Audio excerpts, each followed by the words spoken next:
the personnel change.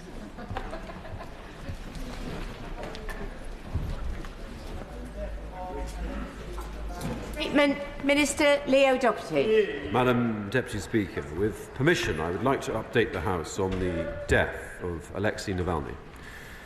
I am sure I speak for the whole House in sending our deepest condolences to Mr Navalny's family, friends and supporters. We are appalled at the news of his death. Mr Navalny dedicated his life with great bravery to exposing corruption. He called for free and fair politics and held the Kremlin to account. He was an inspiration to millions, and many Russians felt that he gave them a voice. The Russian authorities saw him as a threat. President Putin feared to even speak his name. Putin's Russia imprisoned him on fabricated charges, poisoned him, and sent him to an Arctic penal colony. Mr. Navalny was a man of huge courage and iron will. Even from his remote prison cell, he persisted in advocating for the rights of the Russian people. No one should doubt the dreadful nature of the Russian system. Years of mistreatment at the hands of the state had a serious effect on Mr. Navalny's health. His death must be investigated fully and transparently. The Russian authorities must urgently confirm the location of Mr. Navalny's body to his family and allow them access to it.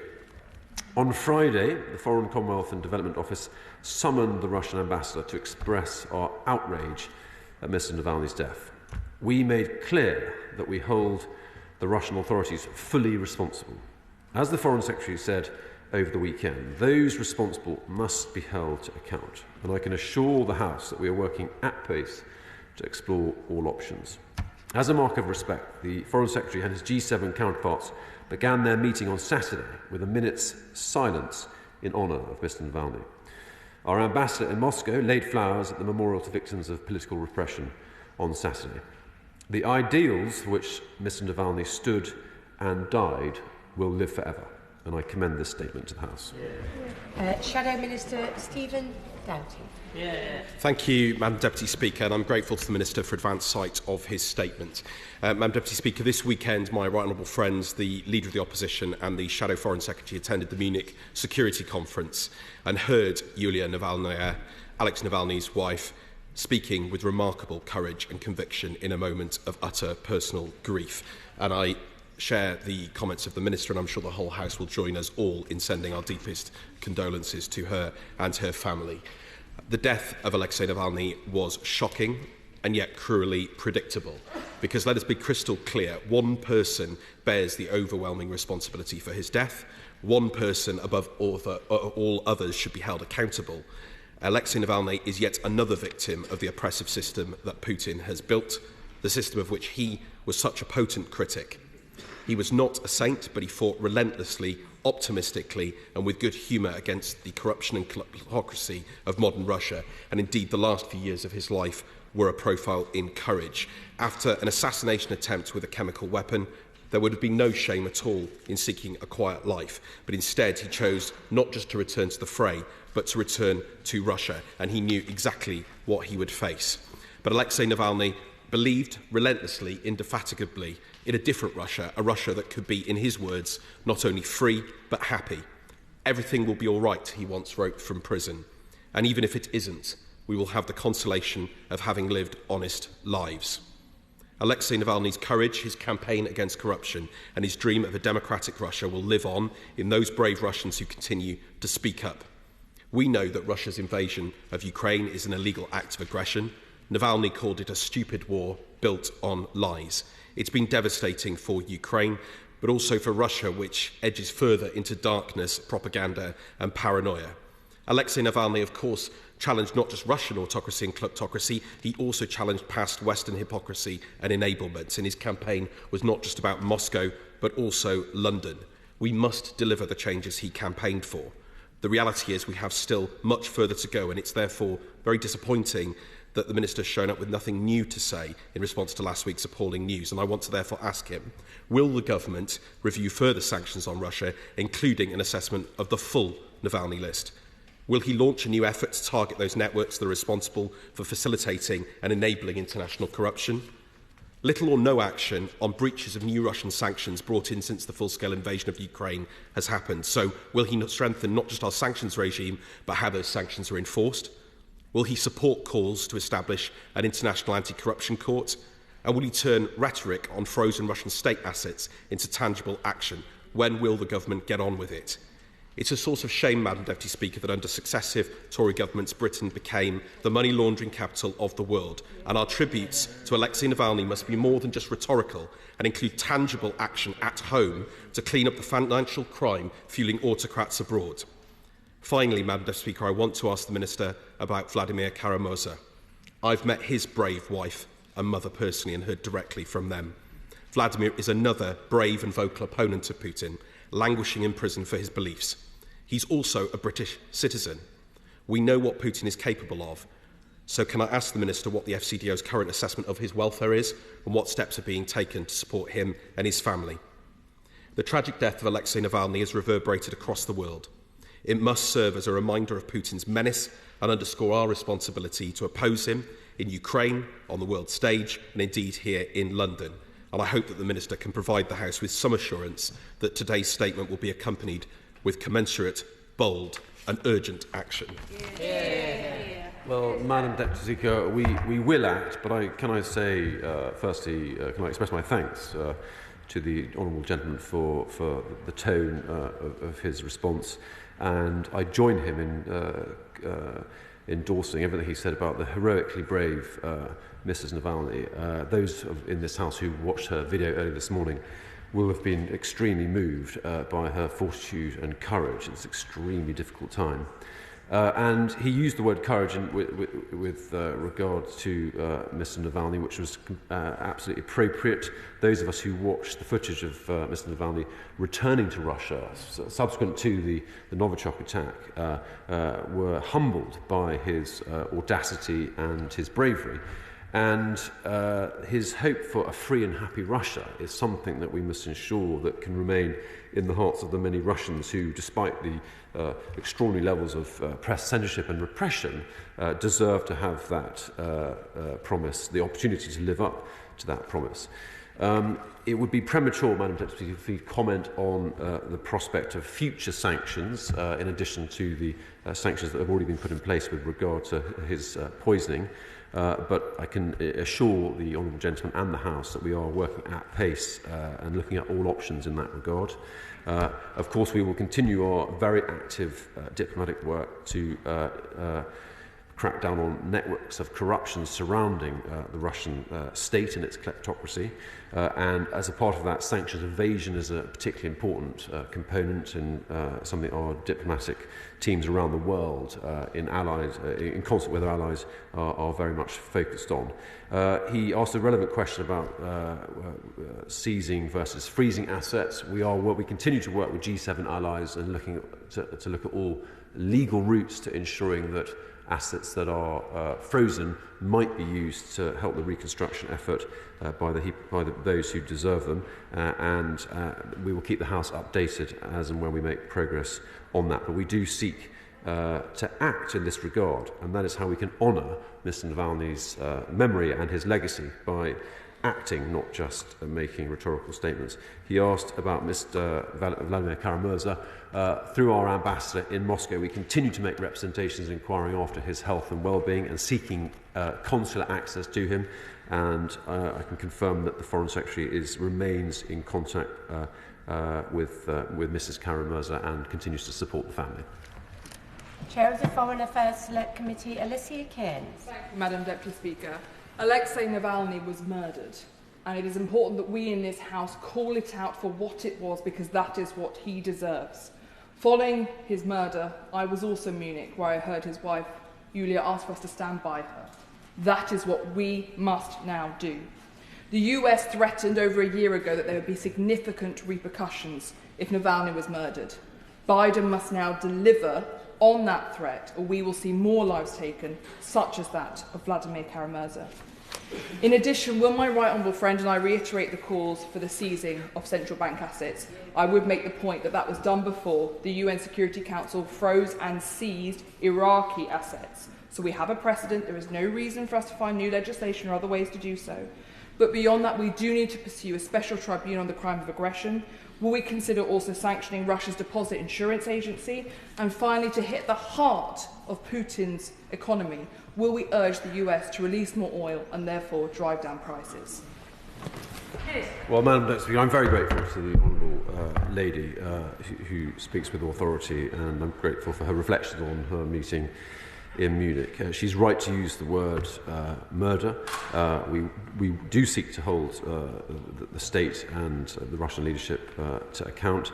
Of course, I can't comment on the American position, but with regard to our policy with regard to Russian state assets, we will continue to look at the appropriate legal path to ensuring that that which is frozen might be utilised to bring benefit to those affected by this outrageous and illegal war in Ukraine. In terms of accountability, a special tribunal is one of the things that we are considering, together with our Ukrainian allies and Sir Howard Morrison, and there's been a large degree of institutional work together with Ukrainians and the G7 group in regard to that. So we will continue to find the best mechanism possible that might sit alongside the ICC, which has already, of course, indicted Putin, and that indictment for crimes with relation to trafficking children did have an impact on his travel plan. So it does. Sometimes the cogs of justice can turn slowly, but they do turn surely. She mentioned a good point about the insurance agency. I can't comment on that now. And she also asked about the flows of oil, which, again, I can't make any comment, but we are focused in a laser-like way on the economic impact of our sanctions in the round. And I should say that this House should have confidence that when you take our actions as part of the G7 response, the economic impact and the extent to which G7 and international actions in terms of sanctions, the way that they have impact the ability for Putin to fund his war, have been very, very significant to the tune of billions. SNP spokesperson Alyn Smith. Thank you, Madam Deputy Speaker. We are all of us appalled at this murder and the timing of it. It was designed to send a message and it needs a serious response. And I'm grateful for sight of the statement as far as it goes, and I think the Minister would acknowledge that it doesn't go very far. So I would press for further action. The Minister will be aware that the EU Foreign Affairs Council is meeting in Brussels as we speak, and they're looking at a range of measures as well. So can the Minister assure us that the UK will be part of those efforts? Particularly with regard to the implementation of Magnitsky sanctions. I'm not looking for an announcement now, but making sure that we are coordinated with that. Also, I'd reiterate my own calls for the sequestration of the Russian assets that have been seized. This death, this murder, was designed to send a message. A serious message must be the response to it, and if there is one, it will have SNP support. Thank you. I'm grateful as ever to the SNP spokesperson for his tone and his support. Of course, it would be premature for me to comment on, and we never comment by convention on sanctions from the dispatch box, but of course we are looking at pace at all options in response to this outrageous event. And of course, in that context, we will continue to liaise with US and EU allies. That's a matter of course. He asked a good question about sequestration. Again, I can't comment other than to say that we continue to look at the most viable legal route to bring about that good. Sir Jacob Rees-Mogg. Madam Deputy Speaker, could my honourable friend tell the House what advantages remain in maintaining diplomatic relations with this murderous and barbarous regime? The benefit, Madam Deputy Speaker, is in order to deliver messages of condemnation and outrage, and to continue to advocate for consular access to those held by the Russian regime. Margaret Hodge. Thank you, Madam Deputy Speaker. I want to turn to the economic impact of the sanctions, which the Minister alluded to. A loophole in our sanctions regime means that countries like China and India import Russian crude oil, process it, and then sell it into the UK as refined oil. In 2023, we imported 5.2 million barrels of this oil, and that means that we sent something like £141 million in tax revenue into Kremlin's war chest. Britain is also the biggest insurer of Russian oil moved by sea, most of which is sold at prices well above the price cap, again violating sanctions. Does the Minister agree that tough words are no substitute for tough actions, especially after the shocking murder of the heroic Alexei Navalny? Will he agree to report back to Parliament before Easter with proposals to stop this sanctions busting? Madam Deputy Speaker, we should have confidence that the economic impact of sanctions has been very significant. Putin has been denied hundreds of billions of dollars because of the collective action of G7 nations. Is it perfect? No, it's not. Are we looking at ways of making it more effective? Yes, we are. And will we keep the House updated? Of course. Barry Selwood. Speech at the Munich Security Conference changed the tone of that entire summit. She called for the West to act. Would the Minister agree with me that Navalny's death underlines Putin's determination to emulate Stalin, to quash free voice of speech in Russia, but also to extend Russia's influence beyond its own borders? Could I ask whether when we speak of sanctions, we might also consider pressing the Americans to expedite that $60 billion that Ukraine needs, because one way we can honour Navalny's life is by making sure Ukraine wins and Russia loses. And to that extent, could I also suggest that while diplomatic back channels need to remain open, maybe it's time to dismiss the Russian ambassador? Madam Deputy Speaker, we will continue to lead by example in terms of our provision of lethal aid and humanitarian aid, and of course we hope and expect that our closest allies will do the same. The impact of our provision has been very, very significant. He made a very good point about Putin's leadership. I think what this event shows actually is the fact that Putin is fearful of those who have the courage, like Mr. Navalny, to challenge him and speak truth to power, because that's the most potent action in the face of a cruel, repressive, tyrannical regime like Mr. Putin's, which ultimately is quite brittle. Richard Ford. Thank you, Madam Deputy Speaker. At the end of February last year, Alexei Navalny clarified his position on Crimea. He talked about how the borders of Ukraine and of Russia were internationally recognised and were defined in 1991. Does the Minister agree that, while it's not our position or our place to choose the government of Russia, we do long for a time when Russia is governed by a government that respects sovereignty and territorial integrity? Honourable gentleman, and there is no inevitability about the Russian people being ruled by a tyrannical tyrant, a latter-day Tsar. There's no inevitability about that. And then Mr. Navalny knew that, and that's why his messages and his brilliantly produced and humorous videos were watched by millions of people in Russia, because many millions of Russian people seek that alternative. Henry Smith. Thank you, Madam Deputy Speaker. It is clear that domestically the Putin regime is a criminal racket, and of course internationally has brought war against Ukraine and threatens many others. What discussions and diplomatic efforts is the UK government making with other NATO members who don't pay the minimum 2% GDP towards our common defence? Very good question, and we continue to make that point in a very full-throated way to our NATO allies, which is, as he knows, a growing organisation with a growing potency and capability, but we collectively must and will put our money where our mouth is. Stephen Kinnock. Thank you very much, Madam Deputy Speaker. I declare an interest. I was Director of the British Council in St Petersburg from 2005 to 2008, and also I'm honoured to call Vladimir Kara-Murza my friend. I met him shortly before he insisted on flying back to Russia, and in spite of many of us urging him not to do that, it's a measure of the man that he did that, and indeed we're talking about somebody who the Russian authorities have tried to poison twice. So similar to the heroism of Navalny, Kara-Murza has stood up against the mafia state that is represented by Vladimir Putin.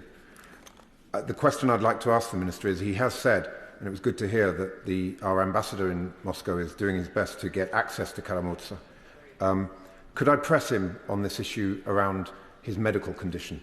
He is weakened by the 2 attempts at his poisoning, and we are desperately worried that he may well be on the list in terms of what the Kremlin may be wanting to do next. And his medical health is of the utmost importance. Could the Minister please say what steps are being taken specifically to ensure that Mr Karamurza's health is being looked after? Grateful to the honourable gentleman, and I'm great, and he knows, and he knows from his own experience the system that we are dealing with. In direct answer to his question, we continue to make representations at the very highest level into the senior membership, the leadership of the Russian state, that we expect Mr Karamurza's health to be attended to, and for him to receive medical care, and for no threat to be made to his life. This message is carried by our ambassador directly to Russian government ministers. And, of course, in addition to that, ministers and the Foreign Secretary continue to engage with Mrs Karamurza to offer their family full support. Sir John Whittingdale. Does my honourable friend agree that the murder of Alexander Navalny, following the murder earlier of Boris Nemtsov, shows the absolute refusal of Putin to tolerate any kind of genuine democratic opposition? Yeah. And will the government therefore give absolutely no credibility or recognition to the sham pretense that the so-called presidential election taking place next month in Russia undoubtedly will be? Hear, hear. Indeed, Madam Speaker, he speaks from a position of knowledge, and he's absolutely right about the forthcoming sham elections on the 12th of March. The murders of which he speaks do show a terrible pattern. But as I said previously, we should not feel that there is any inevitability about repressive government being an inevitability in Russia. The Russian people do have a hope that there can be a different government, and that's why Mr Navalny's message was received so well. Joanna Cherry. Speaker, all those who care about democracy and free speech should condemn the murder of Alexander Navalny. But one of the most meaningful things the United Kingdom government could do to honour his memory is to take steps to deal effectively with the dirty Russian money being laundered in this country, particularly as it's money that's been made through nefarious means by allies of Putin. So could the government address that question? What are they going to do to deal more effectively with the dirty Russian money being laundered in the United Kingdom? The House should have confidence and should be proud of the fact that we have sanctioned more than 1,900 individuals and entities. There is no space or place for dirty Russian money in the United Kingdom. Bob Seeley. Thank you, Madam Deputy Speaker. I just want to reinforce the point about Vladimir Karamurza. He's a British citizen. He's now the most high-profile political prisoner in Russia. In my conversations with the Minister and with his officials, when I've talked about prisoner swaps, which I was doing at the behest of the Navalny team, it was made quite clear that to do that encourages state hostage-taking. I accept that argument, as difficult as it is. Unfortunately, it comes at a price. In my conversations with Yevgenia Karamurza, she is adamant that she wants everything now done, if possible, to get Vladimir out, despite the fact that he went back of his own accord, because his health is in a fragile condition, and if Putin can kill Navalny, he can kill Karamurza. There is some criticism that the government has not done everything possible in the past. Will he reassure me that every conceivable course of action to get Karamurza out, potentially including, negotiated swaps with, Russian spies in Sweden or wherever, every option will be looked at, because otherwise he'll be next? Well, Madam Deputy Speaker, as the honourable gentleman said himself, we do not and would not countenance a policy of prisoner swaps. But of course, we continue to make every effort to support Mrs Karamurza and to seek the release of Vladimir. Neil Hanley. Speaker, holding political prisoners is not a sign of strength, it's a sign of weakness, and Mr Navalny's death and murder should be rightly condemned. However, right now in the UK, journalist Julian Assange is in Belmarsh prison for blowing the whistle on atrocities in Iraq. Does the Minister agree that it is important for the UK government to measure itself against the same standards if it's going to criticise others. Well, I think the honourable gentleman can sense that the House knows there is no equivalence. David Jones. Madam Deputy Speaker, in 2020, Alexei Navalny was treated in hospital in Berlin, having been poisoned in Russia by a toxin subsequently identified, as my honourable friend has said, as Novichok, which was the same toxin that was used in the attempted murder of Sergei Skripal in Salisbury in 2018.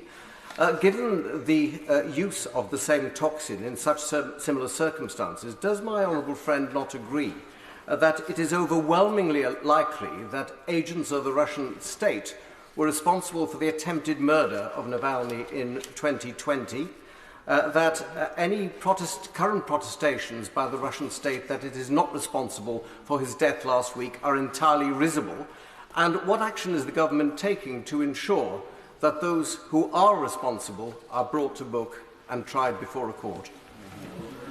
Well, the right honourable gentleman is correct. That's why we do demand a full and transparent investigation, because those individuals involved must be held to account. Samuel Wilson. Madam Speaker, the whole House should be worried about developments such as we have seen at the weekend with the murder of Navalny, because this Russian state, now run by a bunch of criminals, seems arrogant enough to assassinate opposition people outside its own boundaries, invade nations, threaten other nations, and now, of course, suppress democracy in its own country. It's disappointing that the Minister has only come today saying that he'll look at all the options. Can he come to this House very soon with a list of sanctions, additional sanctions that we can impose on this regime, and also with ideas as to how we can isolate them diplomatically? Well, Madam Speaker, I can confirm to him that as and when action is taken, we're working at pace at working up all options. We will keep this House informed, but the work is underway at pace. I can give him that assurance. James Wilde. Thank you, Madam Deputy Speaker. In terms of sanctions, this appalling murder is not really about the prison guards, it's about who gave the order, and that can only be Putin. So does he agree that we need to intensify the sanctions against him personally, against his regime, and pursue all measures to hold him to account for this murder? Well, I do agree, Madam Deputy Speaker, and it's a matter of justice and international law, apart from anything else, the cogs of which turn slowly, but we should have confidence that they do turn. Nia Griffith. Thank you very much indeed, Madam Deputy Speaker. Well, the gruesome treatment and appalling murder of Alexei Navalny is a stark reminder, if ever we needed one, of the evils of Putin's regime. Now, time and time again, we have asked what progress the government is making to overcome the legal concerns in order to repurpose the frozen Russian assets to support the recovery and reconstruction of Ukraine, as other countries like Canada and Estonia are already doing. And yet again, we've had an empty response this afternoon. So could the Minister now really prioritise this issue and come back as soon as possible with a real plan of how we in the UK are going to use those assets and make sure that we can help Ukraine? Yeah. Well, Madam Speaker, we are working at this in pace. It is urgently important, and of course we will keep the House updated. Richard Drax. Thank you, Madam Deputy Speaker. It takes an extraordinary person to go back to a country where he knew he'd be imprisoned, tortured, and then murdered. And all our thoughts, I know, are with Alexei Navalny's wife, and our best wishes go to her. The best way to commemorate his tragic death is to ensure that Ukraine does not fall. Will my right honourable friend ensure the House that he's straining every diplomatic sinew to ensure that our allies, both in NATO and the EU, give Ukraine what it needs to keep these Russian thugs at bay and to regain their country? Well, Madam Deputy, I endorse entirely his comments about Mr. Navalny's courage and also the sense of hope that he gave people in Russia because of that courage. He asked about Ukraine. Of course, we seek to lead by example in terms of increasing our contribution with regards to lethal aid as well as humanitarian support. And I think our collective response in the NATO context also shows that if Putin thought he could walk into Ukraine and conquer the entire country, he was quite wrong. Ian Blackford. Thank you, Madam Deputy Speaker. Let's call this what it is.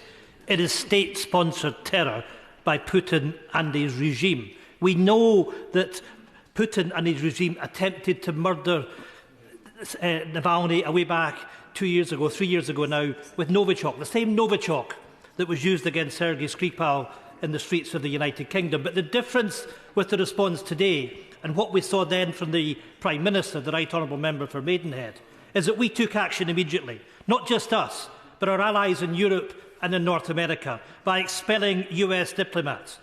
As my honourable friend has already mentioned on the sanctions regime and the Majinsky sanctions, we need to act now. Putin needs to get the message that we will stand up to Russian terror. Why are Russia participating in the G20 summit this week? There needs to be a very clear message to Putin. The only message that he will understand is that we will take the swiftest action against this international thug. I agree with his sentiment. We are acting. Sanctions have deprived Putin of billions of dollars of revenue to fund his war machine. And we would never, of course, comment prematurely from the dispatch box about future sanctions. But we will continue to do everything we can to ensure that he is deprived the ability to wage his illegal and evil war. McCarthy. Thank you, Madam Deputy Speaker. I would strongly support what people have said about the need for the Minister to come back in perhaps a week's time to tell us more about what action can be taken. But can I ask him about what he said about working with the opposition to Putin? Because I know when I went out with the Westminster Foundation for Democracy, this was some years ago now, but it's actually incredibly depressing how little support. We were trying to find allies that we could work with. We just simply couldn't amongst organised political parties. I also went out for the Pussy Riot trial, felt, the strength of feeling there, but clearly they're not people that we would work with on that sort of level. So what can we do? Navalny's gone, Nemtsov's gone. Who can we work with to try to support people who are opposed to Putin? The Honourable Lady is right, and she makes a good point. The tyrannical regime of Putin leaves absolutely no civic or political space for any kind of freedom of expression or political engagement, no matter how moderate. What we can do is ensure that Russian people have more access to the truth and to better information. And that's why a lot of our energy goes into working against Russian disinformation right across the region. Alicia Carmichael. Thank you, Madam Speaker. The House, and I think the whole country, is easily and instinctively united in their condemnation of this latest evidence of Vladimir Putin's brutality. But is the Minister not just a little bit uncomfortable that he makes his statement on the same day that his colleagues in the Home Office have announced restrictions on visa access for those from Ukraine fleeing the war against Russia? Does he not understand that we diminish the effect of our outrage unless we are seen to be doing absolutely everything at home and abroad to support our Ukrainian allies? Speaker, I know from my own constituency, and I think all members will know, that our collective response, whether it be from the government or at local government level or indeed individual level, has been consistently generous and open-hearted. Debbie Abrahams. Thank you, Madam Deputy Speaker. I just wanted to take the opportunity to put on the record and express my condolences to Alexei Navalny's friends, family, and to the Russian people as a whole. I mean, what has happened to Navalny is an indictment on any freedom-loving people, which I believe the majority of Russians are. My colleagues have said about coming back to the House, and I hope the Minister will hear that, because we are very, very keen to understand the effectiveness of these sanctions, because currently Putin seems to be standing with an impunity and doing what he wants with impunity. I think that the documentary on Navalny was very powerful, and in one of his last statements it was, it only takes good people to do nothing for people like Putin to survive. We must make sure that doesn't happen. I'm grateful to Alyn, and she put her finger on a very good point, which is that Navalny essentially gave people hope And that's why his message will resonate. That's why, despite his murder, he leaves a very, very powerful legacy, which I think will continue to inspire the Russian people. Steve Farry. Thank you. The murder of Alexei Navalny reminds us of the scale of the threat from Russia, not least to Ukraine, with, of course, the second anniversary of Russian invasion this week. Following up on the question in terms of the Ukraine family scheme, how can this possibly be justified in this context, or indeed at all, given the ongoing threat to Ukrainian families? This announcement was sneaked out today. It comes into immediate effect this afternoon. So how can we justify this, particularly given that there are Ukrainian families who want to be reunified with relatives back in the UK? Madam Speaker, I think he will know that actually he should address that specific question to the Home Office. He mentioned the second anniversary of the illegal invasion of Ukraine, and actually earlier today I had a very good meeting with the Ukrainian Chargé d'Affaires, at which we looked at images of the Ukrainian Red Cross delivering aid in some of the worst afflicted cities of Ukraine, and each member in this House will choose how to remember and commemorate the second anniversary, but I'm grateful for him raising it. Andrew Bridgen. Thank you, Madam Deputy Speaker. I'd like to express my condolences to the friends and family of Alexei Navalny.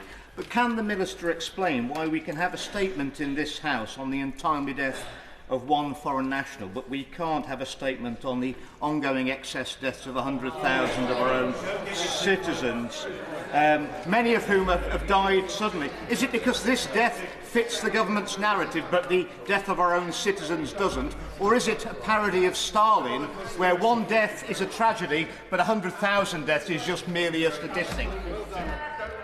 Well, I think the honourable gentleman has answered his own question. Madam Deputy Speaker, I thank the Minister very much for his answers. My thoughts are also with the family, the wife and the children and the friends of Alexei Navalny at this difficult time. One thing that some citizens in Northern Ireland can resonate with is the fear of the disappeared, and how there are so many families who have not been able to lay their loved ones to rest. That's very apparent in the news story today, where the mother is trying to get access to her son. Does the Minister agree that all efforts must be made to ensure Navalny's body is returned to the family so that they can understand a full investigation and can lay their loved one to rest? Madam Deputy Speaker, the honourable gentleman is right. He's absolutely right in what he says. That's why our ambassador has made that representation directly to the Russian government today. They must release Mr Navalny's body back to the family, and we will keep making those representations until that takes place.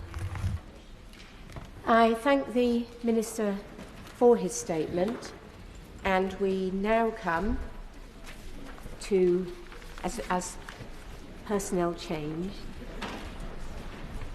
Stop sitting there.